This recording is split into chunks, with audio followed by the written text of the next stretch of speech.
days and 5,000 kilometers of Saudi Arabia's most grueling terrain. It's the Dakar Rally. Broadcast brought to you by Toyota Gazoo Racing. Game over for Ross Branch. The world champion crashes out of the Dakar. A really big one yesterday. I was going super fast. Dakar comes around every year, so as long as I'm healthy, then I can be back next year. Mixed emotions at Mini, a big role for Shishiri, and a first win this year for Demevius. First one for this one. Feels good. Good for morale, good for the team, good for everyone. The perfect run continues for the Cavagliasos. The husband and wife still lead in the challenges. We need to continue in focus because the Dakar is very long, step by step.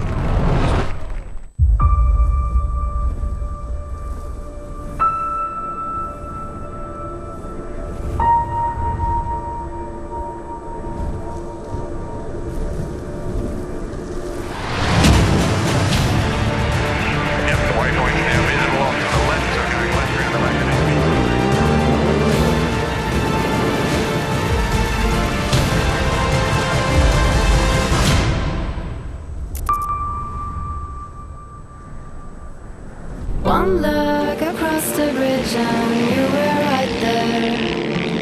You smiled and said to me, where do we go? Let's find a place to be that no one knows, no one knows. I see clearly that I found the perfect one. I was nearly enough to stop and give it up. All I wanted was someone to light the dark. Now I see that at night it comes the sun.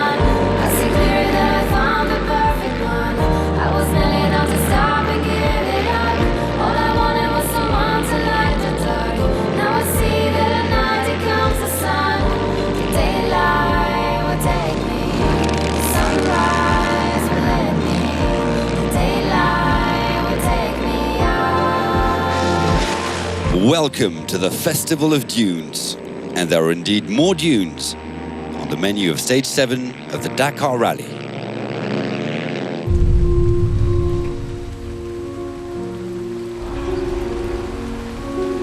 Early morning on the Dakar bivouac.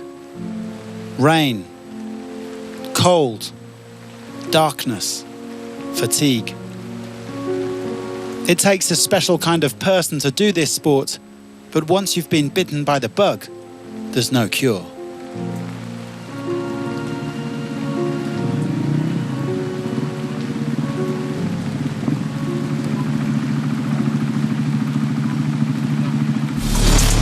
The bikes and cars are on separate routes today as they embark on a long loop around Al Duwadimi, over 400 kilometres against the clock. The rain would have affected the tracks in the early part of the special, and there's a mix of everything on the menu, including fast pistes, some tricky canyons and sand dunes.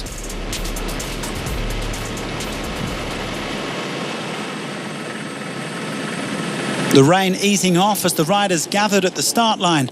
With the various withdrawals, there are only 15 men still going in the Rally GP class. Looking forward to it. The conditions are epic. We had to ride through a little bit of rain on the liaison, but the sun is coming out, the dirt's wet, the temperature is nice. This is a good day to ride a motorcycle. Daniel Sanders has led the rally since the prologue, and so far we haven't really seen any chinks in the Australian's armour. Feeling good. Recharged last night after the long day, and yeah, we're in a good position at the back today. It's going to be tricky, so hopefully this was a good decision to start back and we can make the most of it.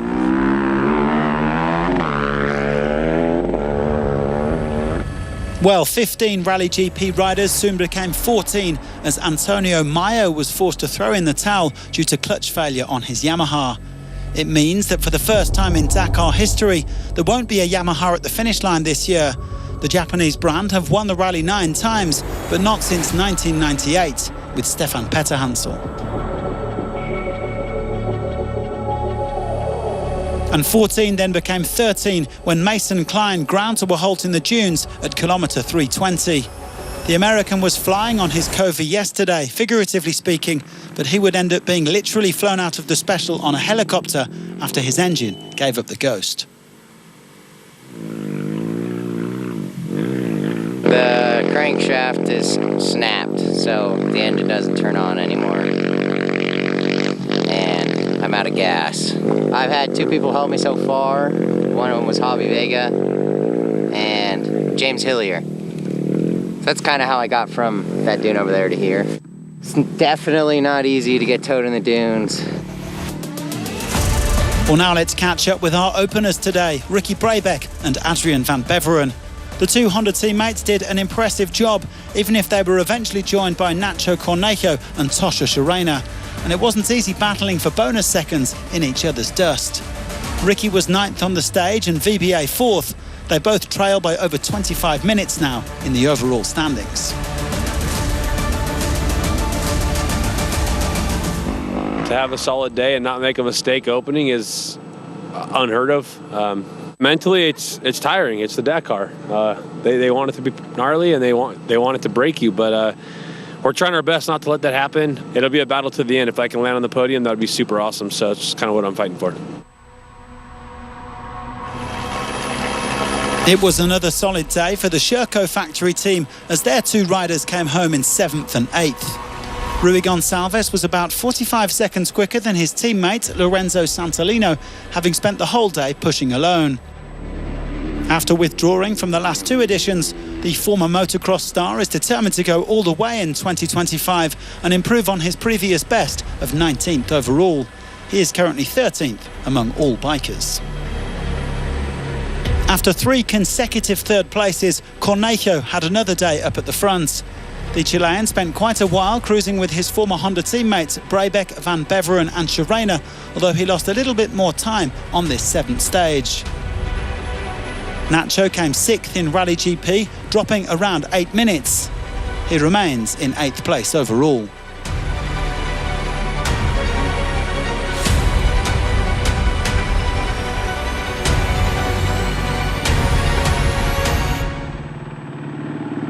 Luciano Benavides said this was one of his favourite stages of the Dakar so far and that he enjoyed the variety of terrain. He made a mistake at around 60 or 70 kilometres and spent the rest of the day pushing hard to claw back some time. Faster 77 didn't catch the front group, but he still finished inside the top 5. Luciano is now half an hour off the rally lead. Well, Benavides pulling into one of 2 refuelling stops on the route today. These short pauses give the riders a chance to take a breather, check what's happening in the standings and perhaps share a few notes. The fuel capacity of a Dakar bike is around 35 litres, so without these Aramco refuelling points, the riders would simply grind to a halt. Now, we haven't seen Pablo Quintanilla up at the sharp end of the standings much at this Dakar. He wasn't a fan of all the technical rocky stages, but the Chilean powered to 3rd place today. He is more in his element in this wide open terrain, and even if there were some tricky notes, he had a good day. He spent a while cruising over the dunes with Skylar Howes, who unfortunately had a big crash. The 2 Honda teammates are now running 6th and 7th overall. Shirena is the best placed of the Honda factory riders in 2nd place. The Spaniard enjoyed the early part of the special on the wet sand and then set about chasing down the guys in front of him. As we've already heard, he eventually caught Ricky, Adrian and Nacho and spent around half of the stage opening. However, he also lost a bit more ground to Daniel Sanders and now trails by over 15 minutes again.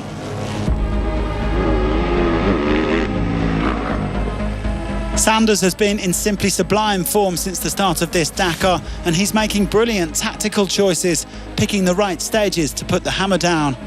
That was the case again today, as he secured his 5th win of this edition by over 3 minutes. It's his 9th in total. The Aussie tweaked his suspension, making it slightly stiffer for the sand, and found it was easier to ride. He is looking untouchable at the moment, and his rivals will be scratching their heads about how to reel him back in over the last 5 stages. Wasn't too bad. The focus was good, speed was good, head was good, so pretty cruisy day. We're here to try and win, and we're trying to do everything we can to put ourselves in the best position for that. Even without any bonus time, Sanders was by far the quickest man out there on his KTM, leading in the three Hondas of Schreiner, Quintanilla and Van Beveren. The gap is back up to 15 minutes 33, with VBA now at 26.07 and Brebeck at 33.19. It is starting to look like a long way back for many of the contenders.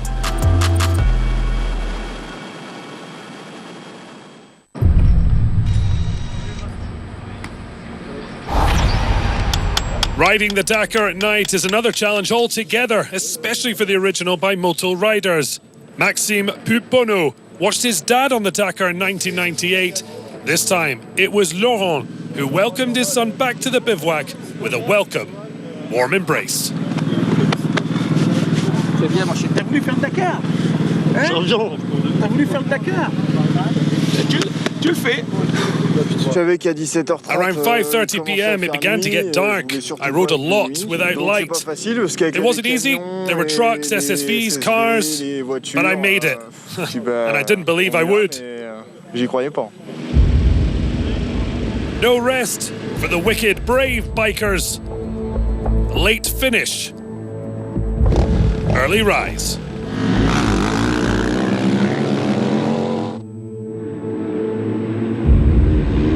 It's been a yo-yo between Emmanuel Genis and Benjamin Melo for the original Bimoto title. The Romanian returned to the top of the standings from stage 4 and has held on since with a steady lead.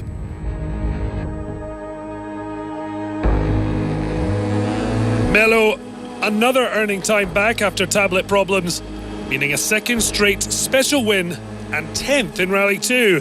The Malmoto gap remains at 10 minutes. Milan Engel hasn't been able to repeat the high of stage 1 when he checked in to the top 20 on two wheels. A former Malmoto podium finisher, he came behind both Genis and Melo in 14th. Justus Neramantis has been racing off-road almost his whole life and is a two-time European Enduro champion. The Lithuanian needed 2 bites at this June before making it over the summit. The rookie's goal is top 30, currently 22nd. Would it be a defining day in the destination of the Rally 2 title? Edgar Canet over an hour down, yet the teenager revealed that from the start his digital roadbook was beeping. The Catalan expecting time back. Me tienen que devolver mucho tiempo porque We'll have to get a lot of time back because I had a problem with the tablet. They had to change it at the refueling. I think I spent an hour and a half, maybe an hour and 20 minutes stopped, so I have to get the time back and see where I finish. A ver si sabemos la posición. True Dakar grit. Michael Doherty with another blow to his injured shoulder while avoiding another vehicle late on yesterday. An impressive recovery, 6th today. Niels Terek changed his Covey engine during the rest day. A 15-minute penalty cost him a podium spot yesterday. Initially, he looked to have taken one at the second time of asking, but awaiting news on Canet. Romain Dumontier was guaranteed a second stage podium. The Honda man replacing Doherty in the overall top 3, 18 minutes over compatriot Terek. Tobias Ebster wasn't delighted to get soaked by the early morning rain, but was happy with his pace and performance. A 4th win and lead in Rally 2 beckoned for the Austrian. In the end, he had to settle for 2nd. Time back saw 19-year-old KTM rider Canet storm to a special win and the 2nd fastest bike on the stage. From down and out to 4th stage success, Canet showing why he's a factory rider already. Ebster down to 2nd, Dumontier 3rd. Spaniard in a commanding position and currently 10th in bikes overall. The top 5 on the stage mirrors the overall standings. A popular figure back at the Dakar on two wheels. Let's get to know better Manuel Lucchesi.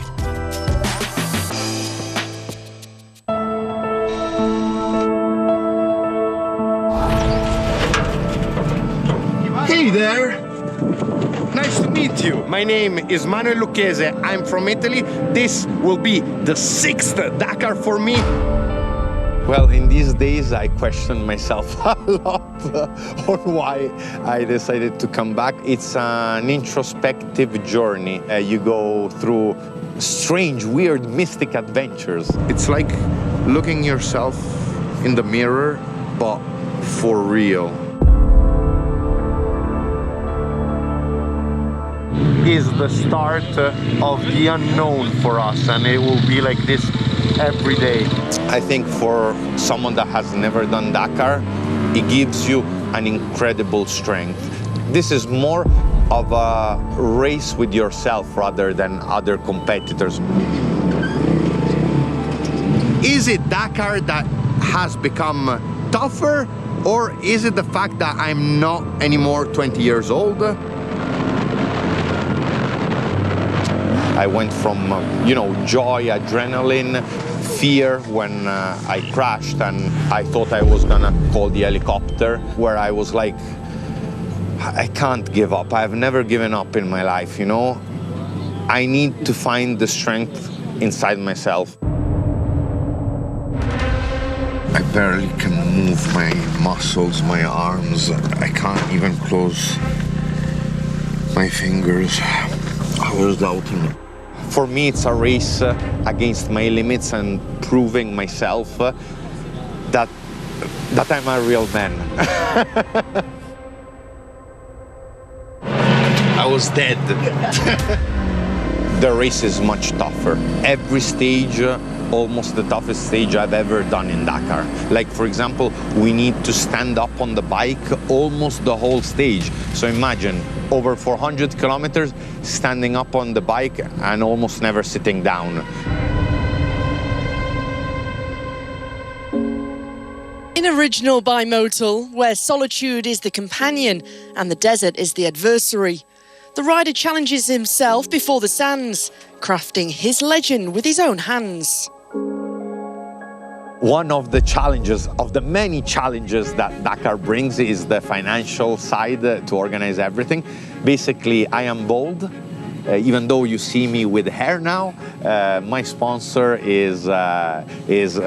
does hair, but not implants. Basically, it's a membrane where they put real hair, and then they glue it on your head. The cool thing also about this sponsor is that if I get tired, I can change my look. My new look, now I'm ready, I'm more aerodynamic.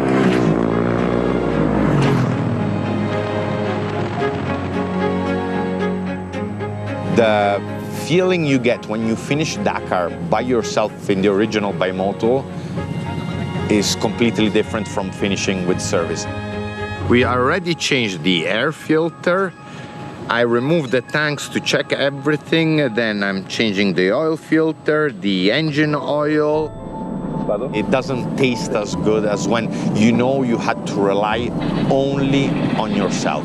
So everything, every error, every mistake, you have to blame only yourself. So this is why I'll always race Malamoto. I have no clue what day it is of the week. I have no idea about anything. I think this is one of the biggest pleasures, because you basically are in a completely different world, and all the rest is outside, and you don't worry about it, you have no idea. The only thing you think when you go to bed is about you and the unknown. It's healing for me. Another day, we made it in the day.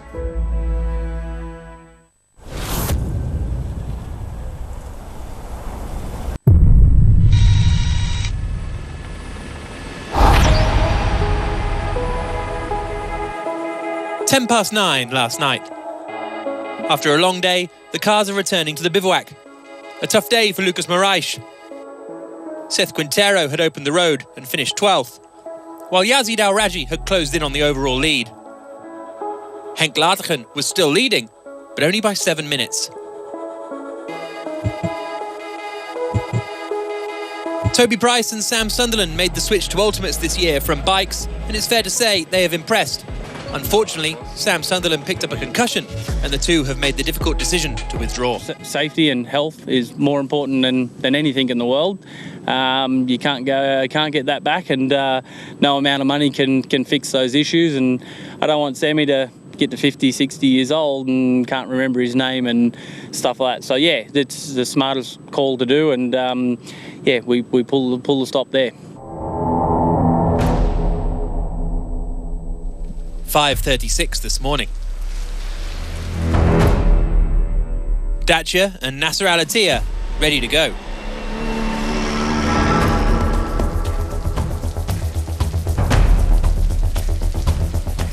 The early morning was a little too much for some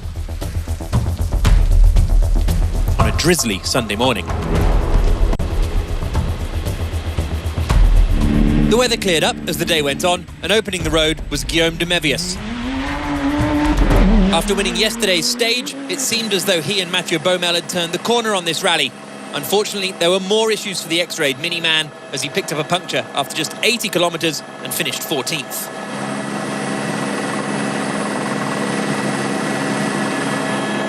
Just behind him in 15th was overall leader Henk Laterken.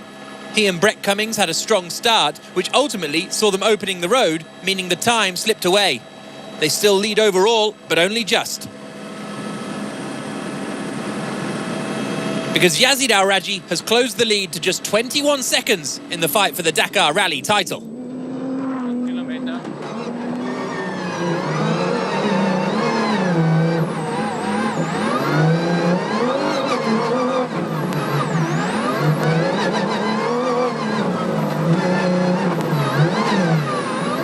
It wasn't exactly a stellar stage from Al-Raji, but his 7th place was enough to bring that lead gap down, and he and Laterken are neck and neck with 5 stages to go.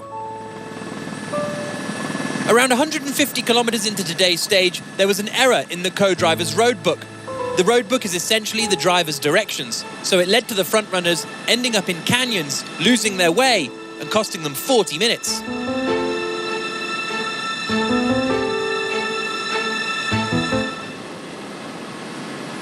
This stretch of the stage was ultimately voided.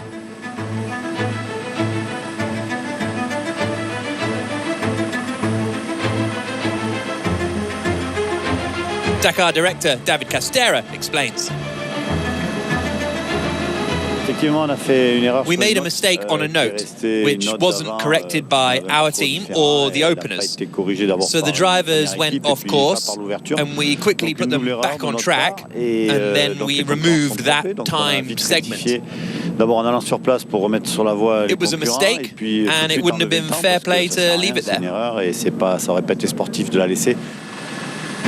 It was a very strong stage for Cristina Gutierrez in the other Dacia Sandrider. The Spaniard has mainly been playing a supporting role in this rally, coming to the assistance of teammates Sebastian Loeb and Nasser Al Attiyah on a lot of the stages. She came into her own today, though, and finished the stage in 6th, just 45 seconds slower than Al Attiyah in 4th.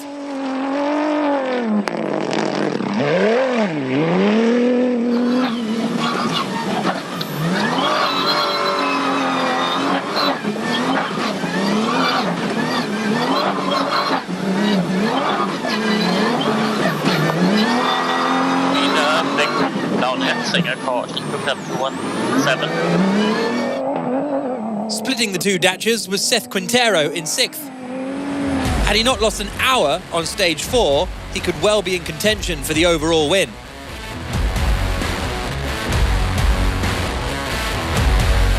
As it is, he's 90 minutes off, sitting in 8th overall.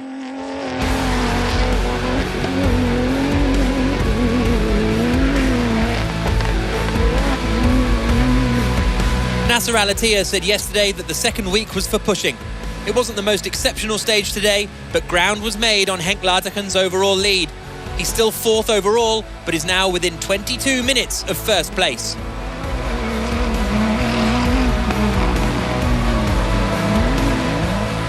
Fifth overall now is Mitch Guthrie.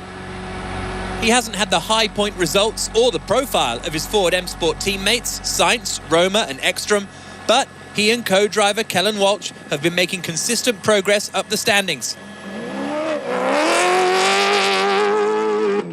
Today, they finished 3rd, the best stage result of their careers. Good stage for us. Of course, there was the navigation in the middle, which kind of messed everything up, but still a good stage, finished towards the front, and we'll see how things shake out. Another man to close in on the overall lead was Mattias Ekström.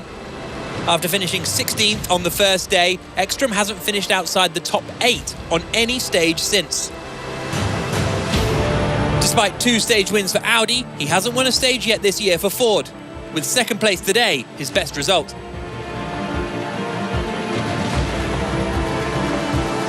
He's still in third overall, but the field is concertinaing up behind Laatiken, and the Swede is now only 10 minutes adrift. The stage win, though, went to Lucas Moraes. The Brazilian had a torrid time yesterday. He knew from the first kilometres that something wasn't right with his Toyota Gazoo Racing Hilux. He stopped to change the rear dampers. That did nothing. He stopped again to change the front dampers, and that fixed his handling issues. But by this point, he'd lost 2 hours and came to accept he would not be winning this year's Dakar. He's now just out for points in the World Rally Raid Championship and picked up 5 for winning today's stage.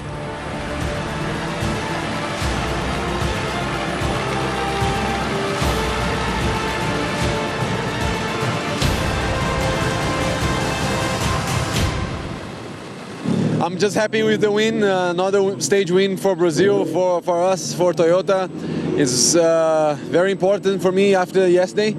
Yeah, great to another win, and now let's celebrate with the team.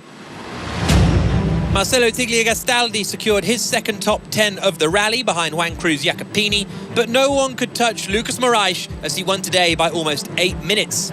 But the field are closing in on Henk Laatiken. His lead is down to just 21 seconds ahead of Al Rajhi, with the Ford of Ekström and the Dacia of Alatia also reducing their deficit to the leader. Ronald Basso and Jean-Pierre Garcin are leading the stock class in their Toyota, 2.5 hours clear of their teammates Akira Miura and Jean-Michel Polato, although it was Miura who took today's stage win.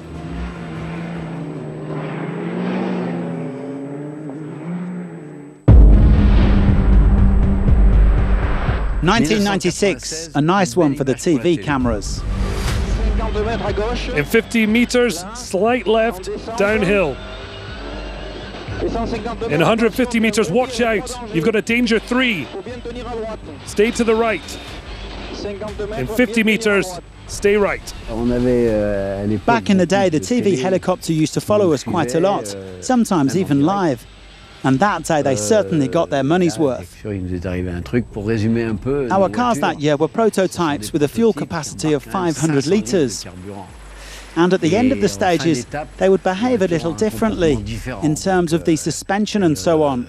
And we got caught out by a little bump that sent us flying.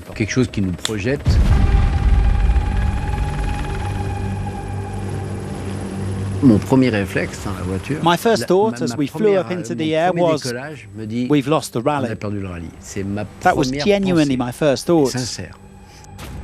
And my second one was, is the car going to catch fire? But I quickly realised we were at the end of the special, so we didn't have much fuel left. Once we stopped, I checked on Dominique. Are you okay? Yeah, you, yeah. And luckily we had landed the right way up, so we could get out. There was a little dip and then a bump, and we went into a roll which lasted for a long time. When it stopped, we were just relieved to be in one piece, but we realised quickly that we'd lost the race.